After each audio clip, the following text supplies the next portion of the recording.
अस्सलाम वालेकुम, this is कफ़ील कासिम और आज हमारा जो टॉपिक ऑफ डिस्कशन है वो 18वीं तरमीम, इसके साथ रेलिवेंट जो चीज़ है वो चार्टर ऑफ डेमोक्रेसी जो कि 2006 में मियां मोहम्मद नवाज शरीफ और बेनज़ीर साहबा की गवर्नमेंट में की पॉलिटिकल पार्टीज़ के दरमियान में एक चार्टर ऑफ अलाइंस था, एक जो साइन हुआ था, जिसका मकसद ये था कि पाकिस्तान के अंदर डेमोक्रेसी को अब हम प्रिवेल करवाएंगे, जो मिलिट्री रूल है उसको ख़त्म करेंगे ताकि पाकिस्तानी लोगों के एटीट्यूड में, इनकी पर्सनैलिटी में, इनकी सोच में और इनकी पॉलिटिक्स के अंदर डेमोक्रेटिक प्रिंसिपल्स प्रिवेल करें।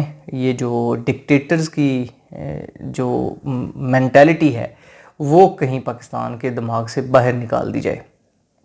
अब आपने इस बहुत इम्पोर्टेंट जो बात है वो ये है कि पाकिस्तान में बहुत सारे इंस्टीट्यूशंस और डिपार्टमेंट्स मौजूद हैं, मगर आपको सबसे ज़्यादा सोफिस्टिकेटेड, सबसे ज़्यादा डिसिप्लिन, सबसे ज़्यादा फेयर, सबसे ज़्यादा जो ऑर्गेनाइज्ड डिपार्टमेंट मिलता है वो हमेशा आर्मी का है, इस्टेब्लिशमेंट का है। आपको फ़ौज के किसी भी इदारे के अंदर वो बहुत सारी खामियां जो हमारे दूसरे डिपार्टमेंट्स में मौजूद हैं वो नहीं मिलती। इसकी वजह क्या है? इसकी वजह सबसे बड़ी वजह यही है कि ये जो जब से पाकिस्तान आज़ाद हुआ है, तब जब से ये डिपार्टमेंट्स बने हैं तो अपने काम को स्मूथली और कंटिन्यूसली चला रहे हैं। अगर इनको कोई खामी नज़र आई, इन्होंने उसको चेंज किया, लेकिन सिस्टम इनका चलता रहा है। याद रखें, जब सिस्टम चलता है तब ही एवोल्यूशन होती है। अगर सिस्टम को रोक दिया जाएगा तो जब दोबारा अपनी वो डेवलपमेंट के प्रोसेस को स्टार्ट करेगा तो वो ज़ीरो से करेगा। आर्मी को, इस्टेब्लिशमेंट को या फोर्सेस के किसी भी डिपार्टमेंट को किसी भी बंदे ने since the very first day किसी बंदे ने इनको ये नहीं कहा कि आज आपका सिस्टम बिल्कुल ख़त्म है, नेक्स्ट देखेंगे 10 साल बाद आपको देखा जाएगा कि दोबारा हमें आपको इस्टेब्लिश करना चाहिए या नहीं करना चाहिए। अगर 10 फ़र्ज़ करें, अगर 10 साल तक किसी भी फोर्स को आप बिल्कुल ख़त्म कर दें, वो बंदियां लगा दें, उनके जनाब ने एम्प्लॉयज़ ख़त्म कर दें, उनके सिस्टम को ख़त्म कर दें, 10 साल के बाद उनको कहें कि चलो यार दोबारा अब हम तुम्हारी ज़रूरत दोबारा हमें पड़ गई है, तो अब आप अपनी दोबारा सर्विसेज शुरू करो, तो वो ज़ीरो से करेंगे। क्योंकि उनके पास 10 साल की जो डेवलपमेंटल चीज़ें होनी थी, एवोल्यूशनराइज्ड चीज़ें होनी थी, वो हुई नहीं। उनकी मेंटालिटी के अंदर उतनी डेवलपमेंट ही नहीं हुई, एवोल्यूशन ही नहीं आई। Same is in the case of the political system since the inception of Pakistan.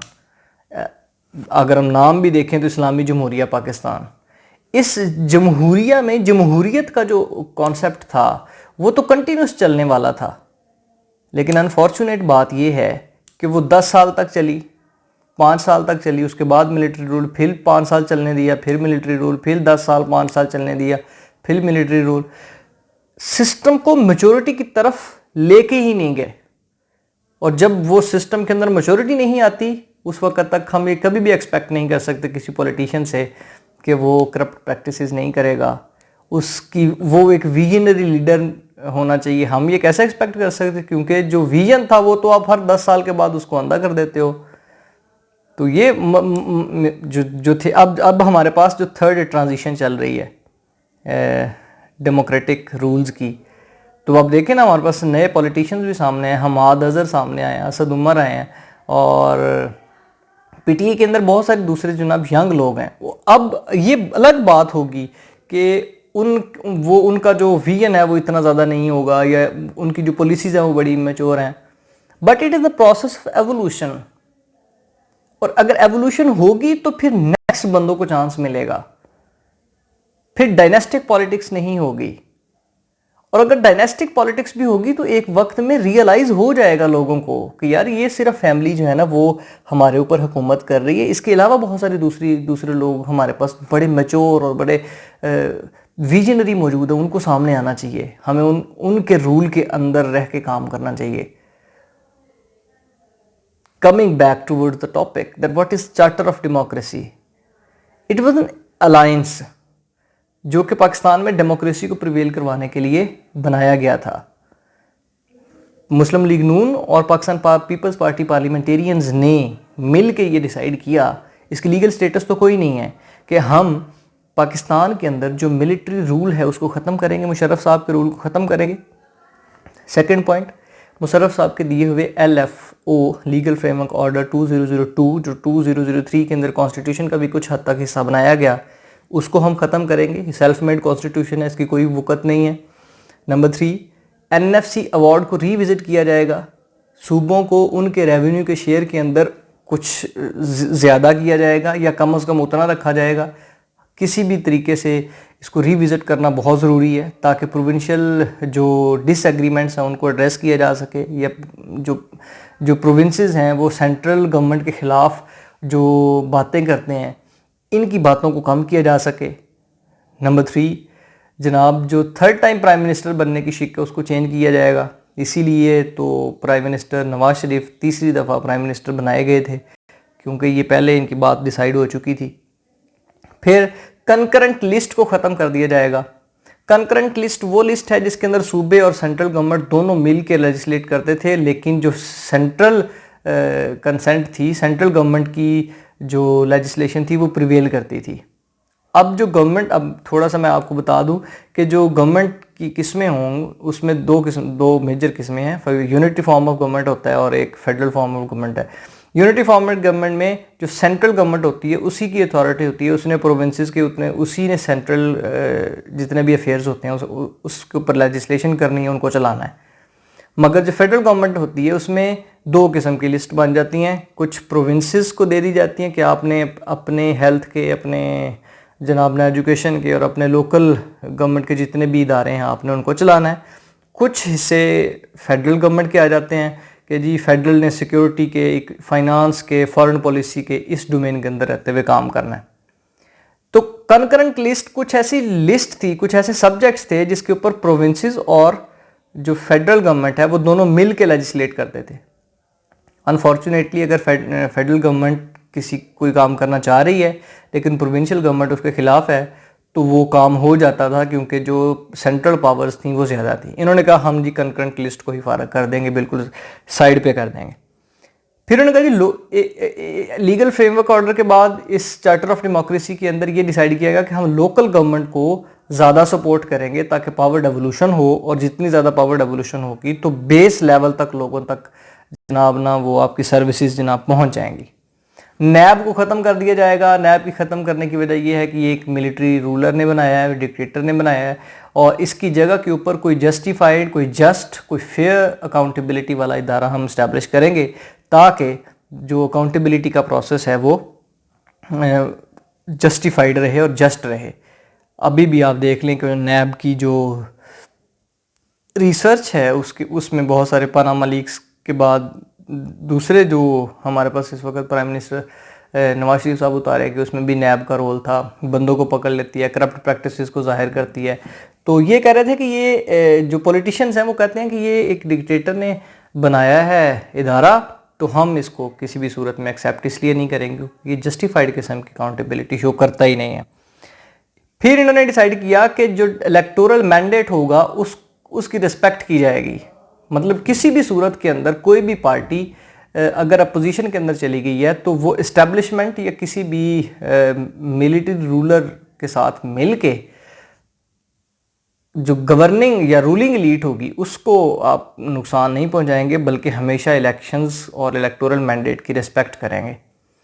इसके बाद एक ये भी डिसाइड हुआ कि जितने भी मिलिट्री के पॉलिटिकल विंग्स हैं उनको डिसमेंटल करने की कोशिश की जाएगी। इस सारे चार्टर का मकसद सिर्फ यही था कि जो पाकिस्तान का पॉलिटिकल सिस्टम है, जो डेमोक्रेटिक सिस्टम इनवाइसेज किया गया था बाय फाउंडर ऑफ पाकिस्तान, उसके अंदर मैच्योरिटी लाई जाए। वो मैच्योरिटी हमेशा चलने से ही आ सकती है। वो मैच्योरिटी अगर देखें, हमारे पास इकोनॉमिक्स के मसाइल आएंगे, हमारे पास फॉरेन पॉलिसी के मसाइल आ जाते हैं, हमारे पास जनाब ना सोशल इश्यूज जनाब एड्रेस नहीं होती। इसकी सबसे बड़ी वजह यही है कि वो जो कॉन्सेप्ट ऑफ कंटिन्यूटी है जिसकी वजह से एवोल्यूशन होनी होती है वो ही नहीं हो रही। और अगर किसी भी सिस्टम को चलने दिया जाता तो फिर इफ्स एंड बट्स सामने आते, फिर उनको ख़त्म करके नए चैलेंजेस आते, फिर उनको ख़त्म किया जाता, फिर नए चैलेंजेस आते। तो एक रिफाइंड किस्म का सिस्टम आफ्टर द 70 ईयर्स हमारे पास जनाब ना इस वक्त मौजूद होता। अनफॉर्चुनेटली हमारा पॉलिटिकल सिस्टम इतना रिफाइंड नहीं है, हमारे पॉलिटिशियंस इतने रिफाइंड नहीं है, इतने मैच्योर नहीं है, इतने विजनरी नहीं है। उसकी सबसे बड़ी वजह क्या है? सिस्टम का ना चलना। और सिस्टम क्यों नहीं चल रहा? Because of the interference.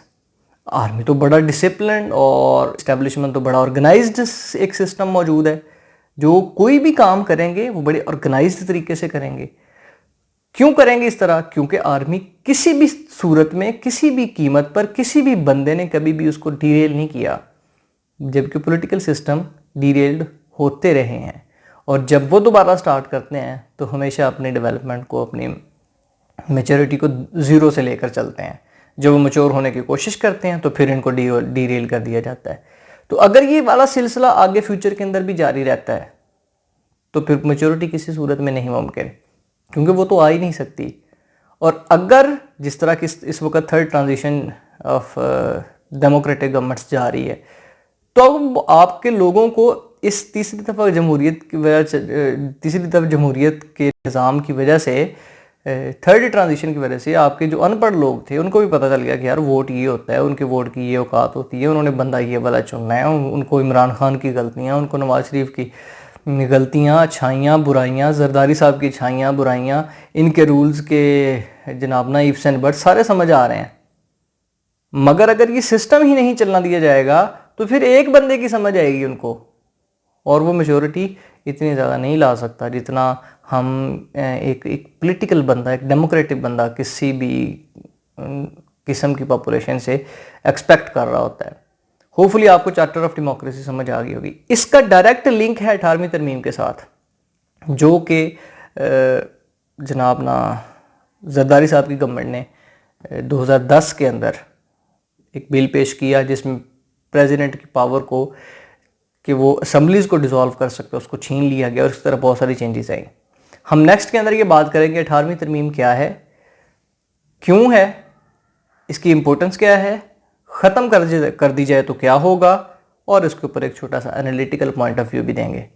Thank you so much. अल्लाह हाफिज़।